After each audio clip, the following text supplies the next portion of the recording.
that should be the time where ISA should cease to exist, and in place they should come up with a brand new law. Okay? Now we do know many stories like how famous civilizations fall. Civilizations famously fall because of two reasons: arrogance and vanity.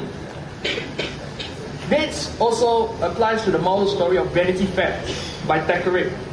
Many rich men eventually fall because of the vanity.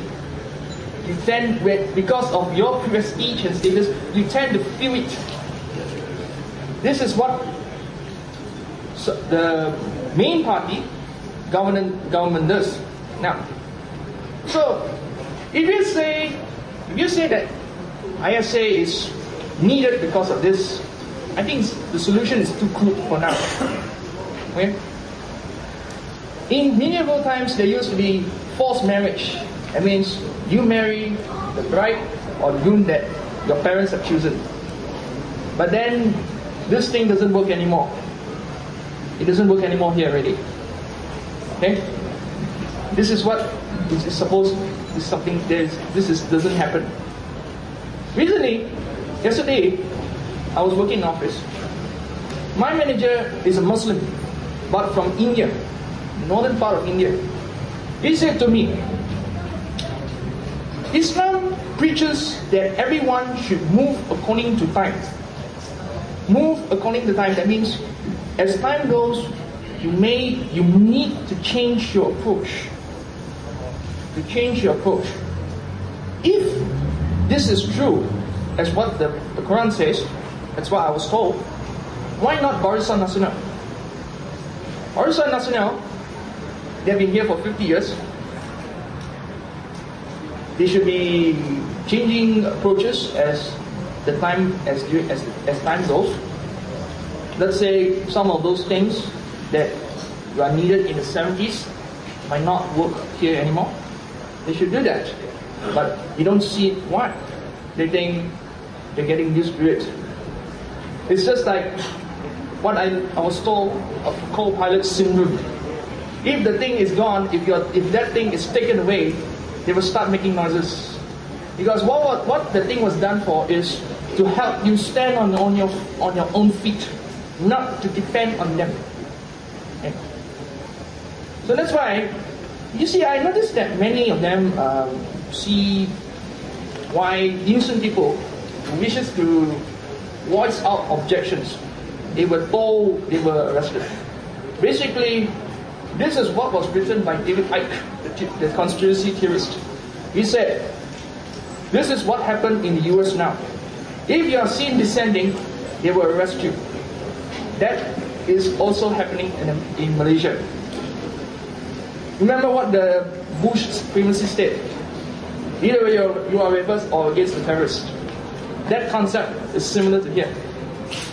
So if this government accuse some people and say you are American agent, but what about you? If you are doing this, and many know that it is you are taking the American prescription, then you are one of them. Why are you scolding people? Why are you accusing them? You need, like I said, what real Muslims do, you need to move according to time.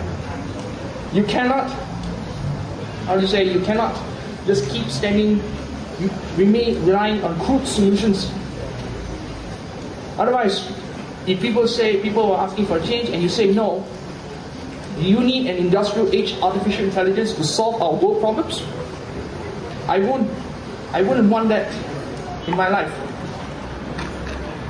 So what I implore to all of you, let us learn from what lessons that we have read from maybe some classical stories, like Romeo and Juliet, for example, or Vanity Fair. This can be used into governance. I rest my case. Thank you. I know I said I won't come up here, but I'm going to do it because thanks, Melvin, for bringing the average age of the speakers down tonight. The first young guy to say it. I just want to bring your attention to a few things on the lighter side of things. One is it's nice to see so many young and beautiful people here today. You see them around, Queenie being one of them.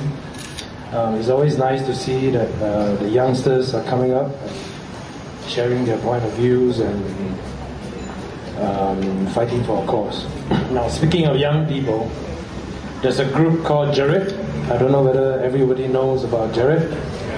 2 groups of them riding for a cause, for a change, for Rakyat, for Mesra Rakyat. They had many obstacles along the way. They were arrested, they were harassed, but they kept going. Now, they have entered Selangor as of yesterday. The North team, I heard, are coming down from Tanjung Maling.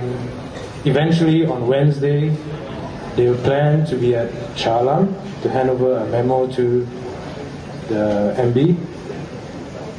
Both groups from the South and the North. And on Thursday, hopefully, they succeed to go to the Parliament and hand over a memorandum to the Prime Minister. I know the mainstream media do not give them enough coverage. We're talking about youngsters riding bicycles from Kedah and from Johor, 2 groups. So today I made a special candle thing to support Jerit and create awareness for them, even though I'm not one of them, because if I join them, I'll be a liability. I can't ride bicycle that far, that fast.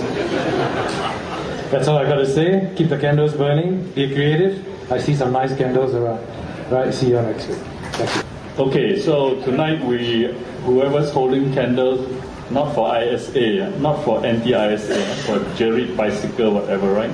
So you're not violating any condition. It's great to see so many people here despite it being wet and a bit rainy today. And do keep coming back every week, all right? Do I hear yes? Yes! Thank you. All right, I'm going to close with the state anthem. There was a volunteer that was going to accompany me here tonight. And now that Haris has posted the words and the music on his blog, we can perhaps sing it more majestically today, right? Ready? Stand very straight. Yes. Yeah, you have to stand straight. It's a respect to the state of. 1, 2. Tuli yang maha mulia, selamat di atas tahta. Allah lanjutkan usia tuanku, rakyat mohon restu, bawah tuli tuanku. Bahagia selama-lamanya, aman dan sentosa, dunia maha mulia. Negaraku, 1, 2. Negaraku, tanah tumpah negaraku, rakyat hidup bersatu dan maju, rahmat bahagia Tuhan kurniakan, Raja kita selamat berkata, rahmat bahagia Tuhan kurniakan, Raja kita selamat berkata. Thank you. Good night.